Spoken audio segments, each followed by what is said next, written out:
Good afternoon, and welcome to a very special Institute for Ethics in Government broadcast. My name is Patrick Shepard, and I'm here today with Cheryl Kane-Piasecki, and we're very pleased to be sharing with you some new products that OGE has been working on for, it seems like, quite a long while. It seems like forever. But we're very, very pleased that they're complete, and we are able to share them with you and the community. And we wanted to take this opportunity to, one, walk you through some of the ideas and thinking behind the products, show you the products, show you where you can find the products, give you a little bit of instruction about how you can customize those for use at your agencies, and then to sort of talk a little bit about next steps and how we imagine them being used and how we can work together to continue to improve both initial ethics orientation and annual ethics training. So yes, that's what we're going to do. That's what we're going to do. So if you want to jump us right into the sure, slide we deck, can pull Patrick, the slide deck up here. I want to talk to you a little bit first about what has just been added to our website, what you can expect to see when you get there, and as Patrick said, a little bit about the thinking behind these products. So if we go to the next slide, there we go. Okay, there are 4 separate booklets that you're going to see on our website when you get to the website, and that's the first one is called Ethical Service. This is a handbook for new employees to the federal government. This is intended to be an overview of the ethical obligations of public service. This is a booklet that we fully intend and fully envisioned that each agency would brand and make their own. I'm going to talk a little bit more about that in detail a little later in the broadcast. But just so that you understand, this is a handbook that would be something that you would distribute to new employees who are you're onboarding, and we fully encourage and expect that agencies, to the greatest extent possible, will customize these so that they are yours and they look like you and sound like you and feel like you. I did notice, Cheryl, there are a distinct lack of OGE logos in the materials. That's absolutely right. OGE has not branded any of these materials as ours. It's certainly not because we're not proud of them, because as you can see, these are high quality products, and we are extremely proud of what we're being able to offer you. But we really don't want pride of authorship, because we think that the way that these will be most meaningful to your employees is if they are relevant to the work that they're performing in your organizations, and if they reflect the values and the culture and the missions of your own organization. So the second booklet is, as the title suggests, it's the 14 General Principles of Ethical Conduct, and it's just a very fancy, quite beautiful, beautifully formatted version of the general principles to give to your employees. The third booklet is the Standards of Ethical Conduct. These are summaries of all of the standards of conduct restrictions. This is a booklet that's going to contain more or less the substantive provision. Well, not more or less. So they will contain the substantive provisions, but in a tone that's approachable, in a format that allows employees to have a variety of ways to consume the summaries. So we provide very succinct summaries of each provision. We provide a lengthier explanation of the provision, and then we also provide some illustrative examples for each of the provisions, so that our hope is that whether you're someone who likes to read a little or read a lot, when you get into this booklet, there's something there for you. Similarly with the conflict of interest laws booklet, this is again summaries of all of the criminal conflict of interest statutes, format very similar to the standards of conduct, with some very abbreviated summaries, lengthier discussion of the provision, and then illustrative examples. So I just wanted to talk sort of briefly about kind of what the objectives were, what our objectives were when we created these products. We wanted, first and foremost, to create something that was customizable. So all of the PDF documents that we're giving you are going to be able to be customized to as great or as little extent as you would like to do. If you have Adobe Acrobat Pro, that would be the vehicle through which, and we're going to show you what that's going to look like if you pull it up in Adobe Acrobat Pro. We're going to show you that in a minute, but that would be the program through which you can edit everything in it. You can edit the images. You could replace the images that we provide you with something else. You can edit any and all of the content. So we are going to encourage you to do that to the greatest extent possible. We're providing it to you in one of the documents that we're providing to you is a very, very large PDF document that has all of the booklets contained within one document. And we did that in order for you to be able to avail yourself of hyperlinks among and between the documents, so that if you can put it on your intranet or some other sort of internal web service, then your employees could access it electronically. So we're saving trees. You're not necessarily doing print versions. And the beauty of having that particular version of an electronic document is that, as I said, it has hyperlinks among and between them so that they can move within the document from the handbook to the standards of conduct, from the handbook to the criminal conflict of interest statutes, et cetera. So Cheryl, this is sort of, if I wanted to share all of these materials by simply sharing a single link with the employees at my agency, that version of the book would be that link.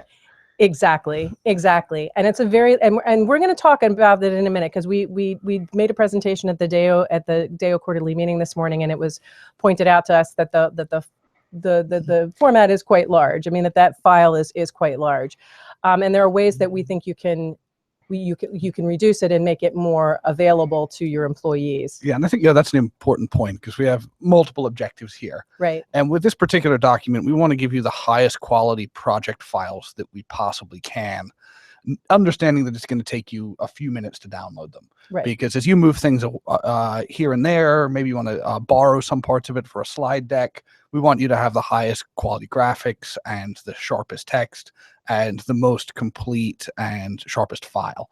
Once you're finished customizing, we'll show you how you can save that as a compressed PDF that will be much more accessible for your employees. So if you're putting this on your intranet, you can upload the customized version in a compressed PDF format, and it's not going to take your folks 25 minutes to download. It's going to take them maybe a minute. Right. But we wanted to make sure that you have the highest quality version to work from initially, so that you don't get lots of degradation through the different iterations. Exactly. And once we get on the website, I'll be able to explain to you a little bit more clearly how that composite file differs from other file versions that we give you. But the main thing about that one is that it's hyperlinked.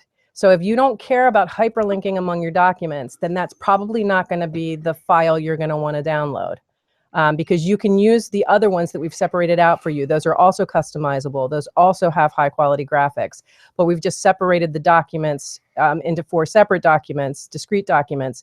And once you do that, then the hyperlinks break, and there are no hyperlinks among and between the documents. But anyway, once we get to the website, and I can explain to you a little bit more clearly, and you'll see the way we've had them laid out on the website, exactly which ones you'll use for which purposes.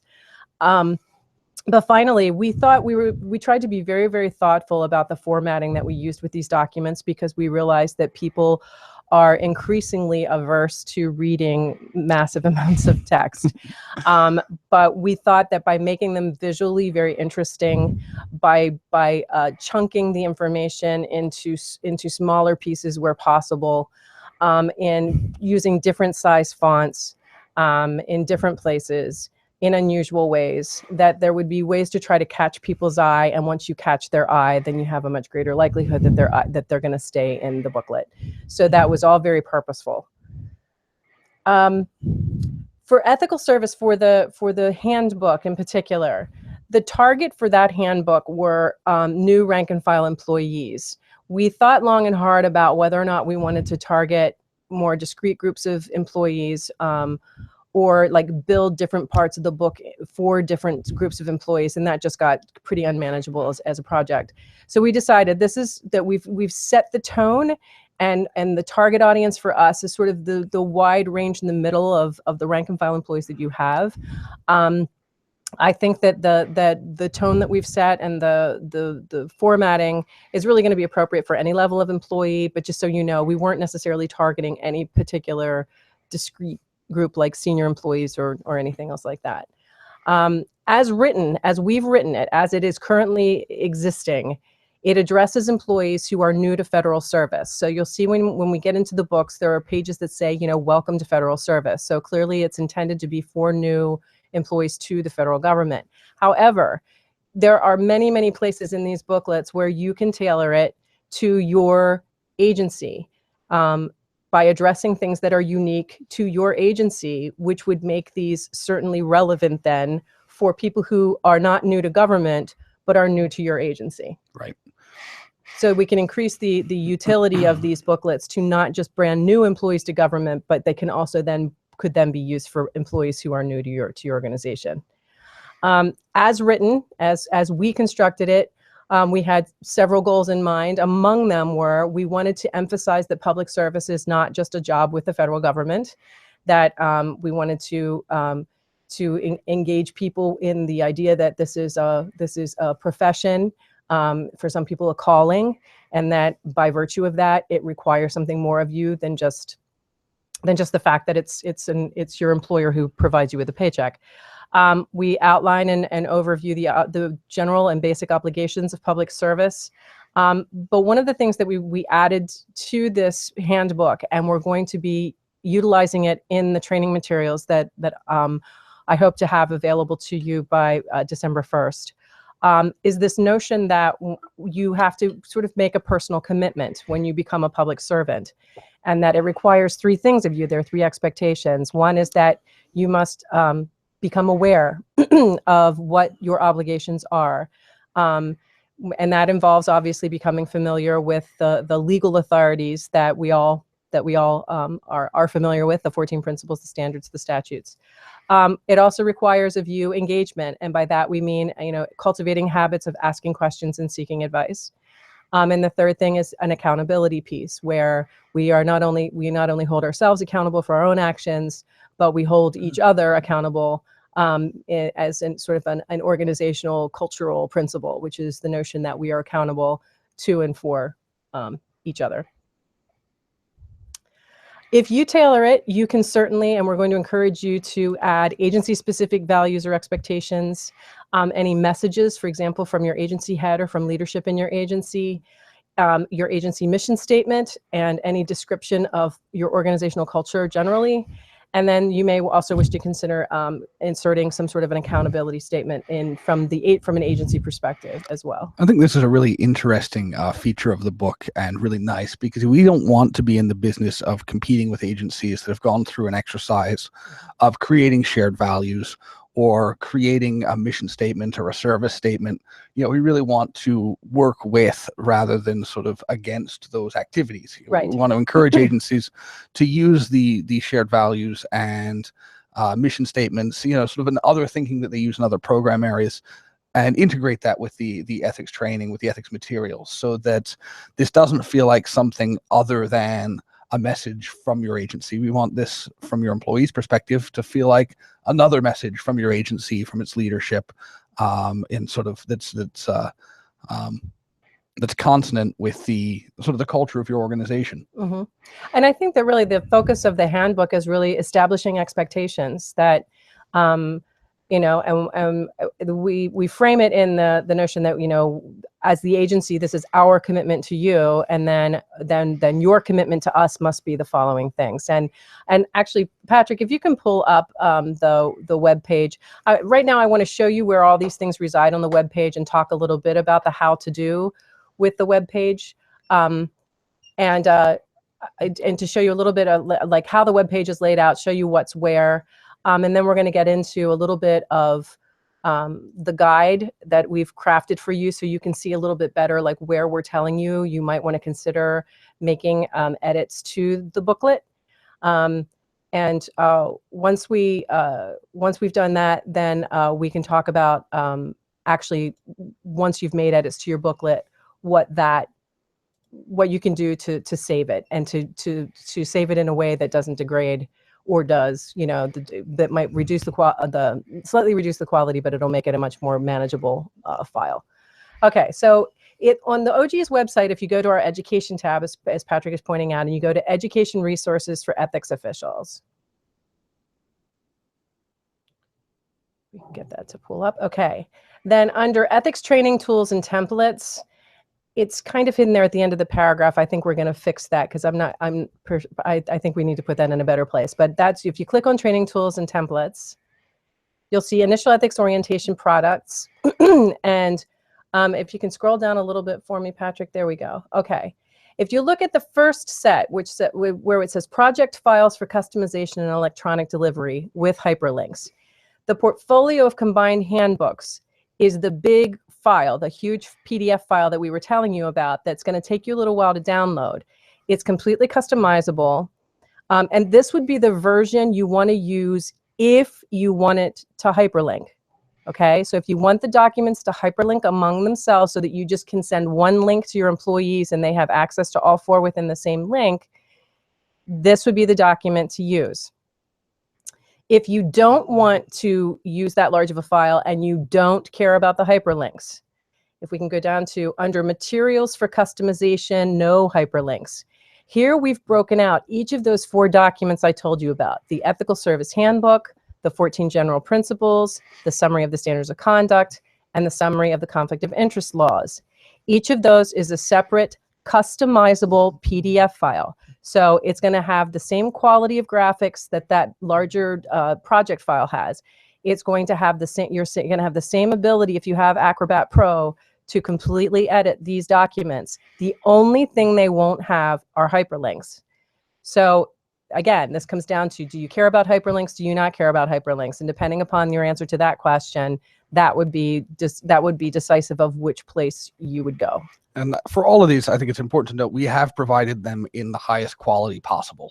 Yes. So they are going to take a minute to download for you. Once you've made the changes, we'll show you in just a minute how to save it as a smaller file. And then that makes them a much more manageable size PDF. And the reason we didn't just do that for you is because once you start making changes and you do that a couple of times, the quality of the images and the quality of the presentation, the information degrades pretty quickly. So we want you to start with, you know, the #1 first generation copy, so that as you make your changes, you don't find yourself in a couple of weeks or months with a product that you're no longer proud of. Exactly. So now if you look down that list there further under the materials for customization, there's a second version of the Ethical Service Handbook that's just below the Summary of the Conflict of Interest Statutes. This handbook is not fully customizable.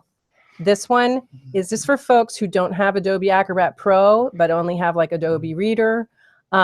This will allow you a very minimal amount of customization. There are 3 spots in the handbook that you're just going to have to customize because there are places, and I'll show you in a second here, there are places where you're being asked to put the name of your department or agency and then information about your ethics program and points of contact for your ethics program. And those are going to be required of everybody to do that. But with this version, you're not going to have the ability to customize the entire document. You'll only be able to fill in the places where we've created a placeholder for you to put that information. I think this is going to be really good for folks in the smaller agencies, particularly where you don't have a dedicated graphics department or a communication shop, and you might not have the suite of software you need to edit it yourself. In just a few minutes, you can go in here, put in the essential information, your contact information, your agency's name, so that it looks like a product of your agency. But you do lose a bit of flexibility. So we tried to kind of meet people where they are here. And for those who don't have Acrobat Pro, if you are struggling even with the fillable form, because we know that there could be some issues with the size of the space that you've been given and whatever, don't struggle with it very long. I mean, I would encourage you to contact your desk officer and describe to them what the issue is that you're having, and then someone from our shop can get in touch with you and help you sort that out. But if you do have Acrobat Pro, we are going to ask you to please try to try to take care of your customization, in your shops. We certainly can help you troubleshoot things, but if you have Acrobat Pro, you really have, it's a fairly easy ability to edit these documents. It really is. And actually looking at these documents, this is the first time I've used Acrobat Pro to work with a document like this. And I was very pleasantly surprised how straightforward it is. And that flexibility is really kind of neat, because as an ethics official, I can change the examples if I wanted to target them to a particular audience, or to focus more on the kinds of work that we do in my agency. Like, all of that is easily within reach, right? And can be done again and again and again as our needs change, right? And I think it's also really interesting the ability to take out of the guide, to steal a page here and there, and use it as a handout with a presentation or something. Right. Well, and with that in mind, Patrick, why don't we go ahead and pull up the Ethical Service Handbook? We're just going to pull that handbook, and we're actually going to show you places where you can customize. And do you have it in the? I need it in the Adobe Acrobat. In the Acrobat, sure. Yeah. Do you want to look at customization? Yeah, we can. Here, I got it. You got it? Okay. So here's what it looks like when you pull up this document, the Ethical Service Handbook. We've pulled it up into Adobe Acrobat Pro. And if you look up at the top right corner of your screen, on the bar that's above there, you'll see tools. And if you click on that, it opens up a whole series of editorial tools that you have at your disposal to affect the content, to do things with the pages. So let's scroll down, Patrick, through like the first few pages, and I'll show you the first place where you would be customizing this document. So here's our Welcome to Federal Service. We can stop right here, actually. This is one that's an elective, and we're going to bring up the guidebook that I've created you a customization guidebook to talk about where you can make edits. But for right now, this is one you can elect to do. You don't have to do it. Okay. So Patrick, if you go over to the content bar on that, and can you click on that? You'll notice that it says Edit Document Text. If you click on Edit Document Text, and if you go into the document and you just click on any place in there, boom. Okay. This is created there's one box that has all of that content in it, and you can go in and you can add a discrete pieces of text. You could click on that box and delete that whole box, and you could put in your own text. Now, to put in your own text, there should be a button that talks about adding or editing text. Yep. Okay. Down below. There you go. Add text. It's right there. Okay. So you can go in and you can add text. It gives you a text box, and you can add your own text. You could type anything in there that you wanted to type in there. And then, or if you wanted to, Patrick, if you can go up to pages. Sure. If this is a page that you just don't like, or this is a page that you would want to extract to use for some other purpose, there's an ability to extract those pages. There's an extract function. If you click on extract, it'll give you a dialog box that basically says, what do you want to extract and where do you want to extract it? And do you want to delete the page from this document after extracting, or do you want to extract the pages if there are more than one as separate documents? So if you wanted to pull this page out for whatever reason, because you don't want it anymore, or because you want to use it for some other purpose, you can extract pages from the document. I'd encourage folks, once you get to, if you have Adobe Acrobat Pro, to go into the tools and sort of browse around. Maybe save a local copy somewhere and just play around for a little while, because there's a lot of flexibility. And I think when you start exploring the program and the format and the document, you'll find that there are the combination of the tools and the document. You'll think of lots of applications that you could use this material for. Exactly. So if we can scroll down then a little bit, yeah, if we can scroll down.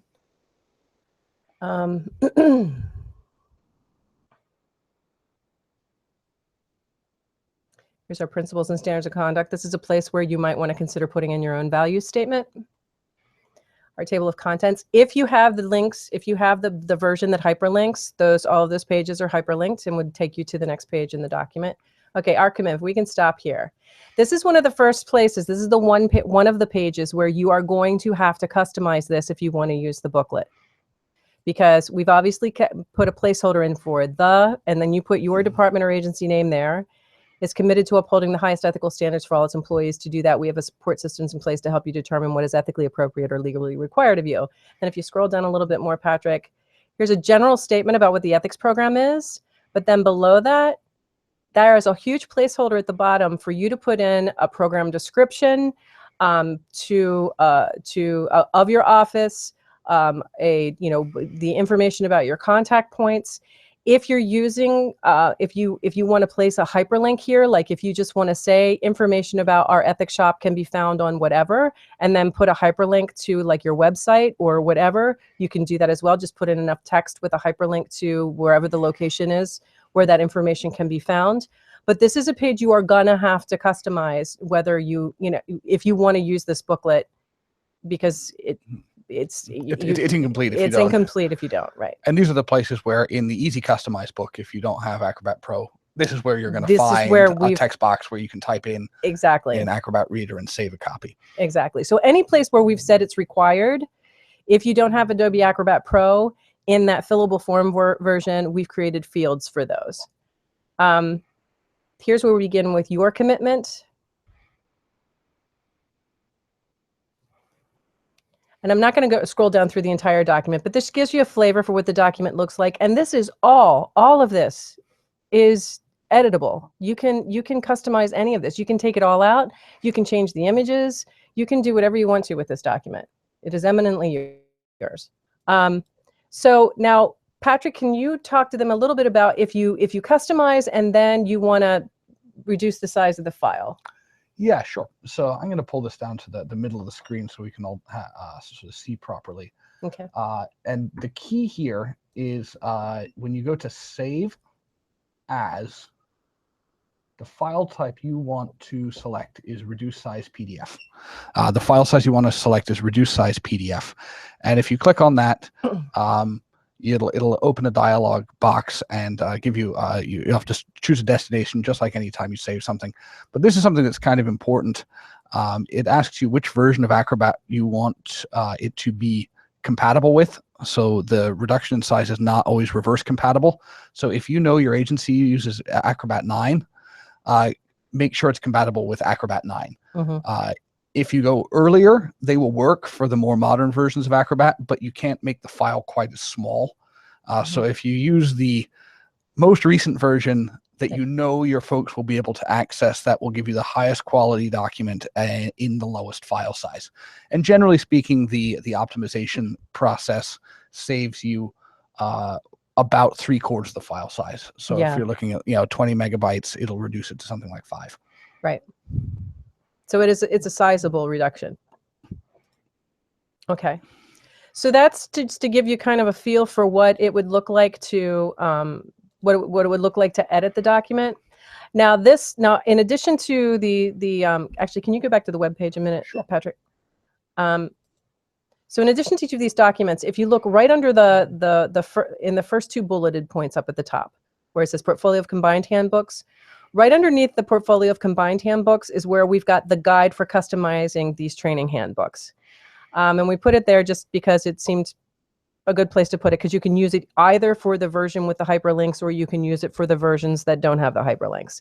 So I just wanted to let you know that's where this guide is. So what does this guide have in it? If you can scroll down for me a little bit, Patrick. The first page gives you some very basic instructions for editing in Adobe. It basically is sort of showing you where in Adobe Acrobat Pro you would find the tools you need to edit. And it just basically gives you some sensibility about what those editing tools should contain. It's not a step-by-step, blow by blow how you do it, but at least it tells you where you can find those tools. Yeah, I find this helpful because I always forget. And this is enough of a refresher that I can get started again if it's been a little while. Okay. So once you get past that, then what I have done for you, if we can scroll down a little bit further, is for each of the guides, each of the documents, I've told you whether or not there are any required edits, and then I've given you a laundry list and a litany of what would be elective edits you might want to consider doing. So for example, for the ethical handbook, ethical service handbook, These are the required edits. Page 7 under our commitment, page 22 under engagement. Those are 2 places you're going to have to do some sort of customization. Now for elective edits, we don't have to go through all of these, but I just want to give you gotten a feel for what we're suggesting. The cover page and throughout the handbook, we strongly encourage you to brand, to incorporate official seals or other insignia, replace any or all images with mission-related images from your agency, certainly any sort of verbiage that you would like to include that is mission-related. We think that's all to the better. For page 2, the welcome, again, I think I pointed that one out to you. That's a very general welcome to federal service language that we've provided. You could either replace that page or add an additional page that has a message from your agency leadership or that has any sort of agency-specific messaging. And I think this is an interesting place, being on the precipice of a transition, because I think for a lot of us, we'll have new leadership this time next year, and oftentimes, as new leaders come in, they want an opportunity or find ways to show their commitment to ethical culture in organizations. And this is a good concrete thing that you can request or discuss or offer as an opportunity to new leadership to sort of share their view of ethical culture with your employees. Absolutely. Absolutely. This gives them a chance to put a really firm stamp on their vision for the organization, really. Yeah. If you go down in the next page, I'm not going to go over all of these, but on page 4, we had a sort of like what our principles and standards are, which was sort of a statement of purpose. And I think particularly for those agencies who have, as you mentioned, Patrick, earlier, who've established a sort of like organizational values or core values, this would be a place for you, and I would encourage you to either replace this page or have an additional page where you have a similar statement of purpose with respect to those organizational values or core values that you established. On page 6, we have our commitment piece that we've included in the booklet as written is about the ethics program and the support that employees have from the ethics program and ethics program information. We would ask you to consider including a separate page for your agency mission, or with a statement on ethical culture or organizational values or something to that effect, to sort of flesh out what the agency's commitment is to ethics to an ethical climate or an ethical culture. Because we think that those kind of statements can be pretty profound for people if they know that this is something everybody in the organization shares, and it isn't just something that is incumbent upon them. Now, if you can scroll down a little bit for me, Patrick, we've given you a couple of sample pages of what we have in mind here. Not that you have to use these, but just to give you an idea of kind of what we were thinking would be something you might consider doing. So as you see here, there would be a place where it would say our mission with a mission statement, our vision with a vision statement, and then on the next page, please. Then our commitment, which would be an additional commitment, which would talk about ethical culture. And if you scroll down just a little bit more, also a statement about accountability that has to do, and the thing that we put in there had to do with whistleblower retaliation won't be tolerated sort of thing. No, I think something really nice about these samples is my experience dealing with agency leadership on products and projects like this is you ask for it or suggest that it's a good idea. The leader, whoever they might be, says, I agree, it's a great idea.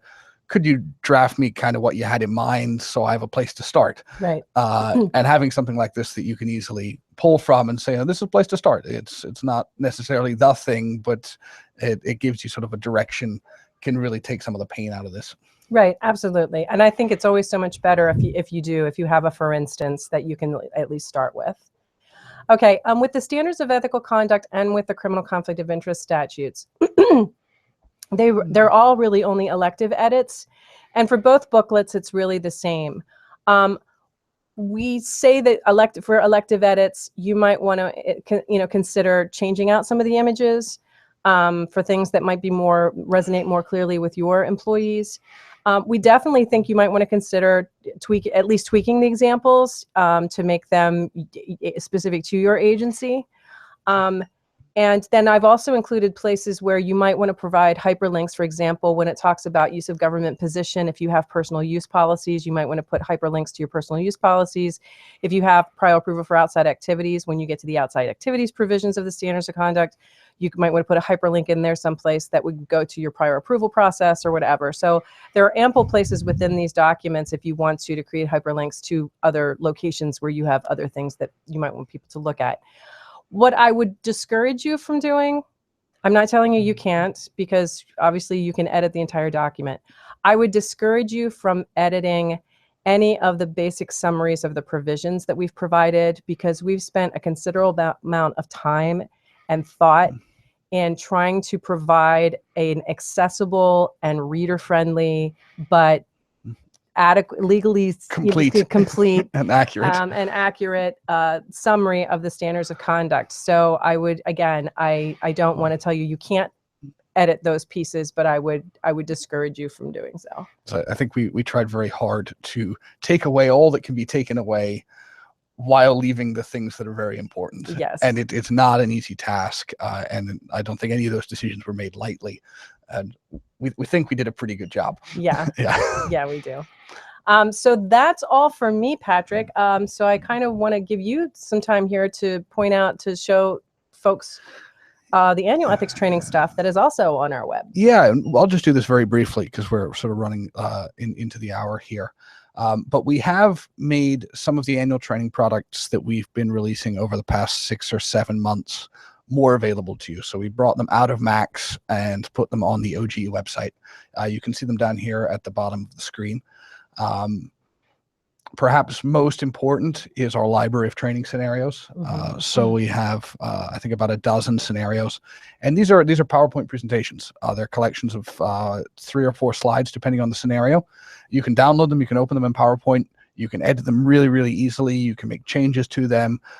You can make the employees or the situations appropriate to your agency, but they really give you some starting points. And we've found through experience with agency ethics officials and delivering training ourselves that 2, 3, 4 of these scenarios tends to be enough to fill the hour. Yes. So here we think it's probably 4 years worth of ethics training, and again, they're very, very easy to customize. And the method that we use for delivery is very straightforward. It's very repeatable with different kinds of scenarios. And if you're interested in learning more about how to facilitate these scenarios, we have a link here to a how-to video series. So we've compiled the recordings of all of our broadcasts that support this kind of training in one place. And you can see those listed in a YouTube playlist. So you can go back. If you're interested in learning how to deal with tough questions, you can watch that presentation. If you're interested in learning how to facilitate these just generally, there's a presentation focused on that. If you're interested in customizations for career SES, there's a presentation for that. So there's a lot of resources to get you started. We also have a supplemental handbook that we've provided previously, and we're making available now on the web. And this is another this is very similar to what's available in the initial ethics orientation materials. Plain language description of the standards of conduct, plain language description of the conflict of interest statutes, a reduction, a very tight presentation of the 14 principles. And this book is also customizable. It's customizable in the easy way. There are just a few very simple text boxes where you can put your contact information and your supplemental regulations and your agency's name, and you can go and use it. So it's maybe, I don't know, maybe a 15-20 minute job to get that handbook ready to go for your agency. Pulling 3 or 4 scenarios, you can be ready to, at least with your materials for annual ethics training, in just a few minutes. And we're really excited about these ideas, and we've been holding some workshops, and every time we talk to ethics officials, we come up with new ideas for new scenarios. And as we get these new ideas for new scenarios, put together slide decks, when I have a few, we'll update the library. I'm not the only person who can come up with these scenarios. Or not even necessarily the best person. I mean you in no disparaging way, Pat. I am absolutely not the best person, nor am I the only person, which is fortunate for all of us. No, I mean, but the point is exactly taken. I mean, the very reason that we want you to customize, these documents to the greatest extent possible is because you know what your world looks like. we don't know what your world looks like. And if you want to make your training relevant, then those examples have to be things that resonate with your employees and things that you see in your organization. Absolutely. So here we can see the library of annual training scenarios, and I think we have about a dozen right now. I hope this time next year we have 50. And if we're going to get there, we're going to have to work together. But if you take these, you customize them, you make a change to make them work for your audience or program, or you decide that there's another topic that you want to discuss and you create one, my email address is in the program advisory. I put my email address on the public internet so that you guys can send me your scenarios. Just send me the PowerPoint file. I'll take a look at them, just quickly for completeness. We'll do a quick proofread, and we'll add them to the library so that we can all use them. And we really do mean that, and we're excited about working together to create a really robust library of annual training scenarios. And I think we're going to continue to hold workshops and hold groups to practice facilitating, because the more we get together and practice facilitating, we get better ideas, better scenarios, and we all get better at teaching. Yeah, absolutely. And I can promise you, when we roll out the training materials for the initial ethics orientation, that is also going to have an accompanying instructor guide. And I will be holding workshops to basically allow people to practice working with the training materials, and frankly, to help me improve the instructor guide, because the more I know about, how this resonates with you and how it makes sense to you, then the better that we can make these products for you. So, and I think, one of the things that I really like about all of these materials is that there's a lot of flexibility. If you have the time and energy to really customize them, really carefully target them, there is the flexibility to do that. Yes. But there are also some really simple steps that within a few minutes you can get started. Exactly. And so don't wait until you have it perfectly lined up and micro-targeted to get started. Take the easy to use materials, start using them, you'll learn a lot, and your customizations will be better as a result. Absolutely. Absolutely. We done? I think we're done. Well, I hope that as you folks start looking at these materials and start contemplating how you're going to use them, and then particularly once you start using them, we certainly want to hear any feedback you have about them. If you are struggling with trying to customize, please do contact your desk officer, and they will put you in touch with us, and we'll try to, again, work with you to troubleshoot whatever issues you are having. Obviously, these materials aren't any good if you can't get to a place where you can use them. Absolutely. So that's our shared goal. Yep. And I think, also, if you run into challenges as a facilitator, in the delivery, there are things that you're having a hard time with, you want more practice, you want guidance, let us know, because we've been conducting a lot of these broadcasts and workshops to support people. We realize it's not easy to change the way that you do initial ethics orientation. It's not easy to change the way you do annual ethics training. And frankly, it's kind of scary. And we realize that. And we think, and we sort of know from experience, that if you can get over the hump, it's really rewarding, and it can really help your program and your agency. And we want to help you do that. But if we're not helping you in the right way, let us know, because we really want to. Right. Absolutely. Excellent. Well, thanks very much for joining us, Cheryl. Thank you. And thanks to all of you. And if you're interested in learning about the benchmarking survey of ethics programs, we're going to be back here tomorrow for a broadcast, I believe at the noon hour, where we'll be joined by OGE's own Brandon Steele to walk through some of the highlights from that program. So if that's something you're interested in, we do hope you'll join us. And we will be back in November with some presentations about the GIFs regulation. So that's very exciting news as well. So we look forward to seeing you next time. Okay. Have a good afternoon.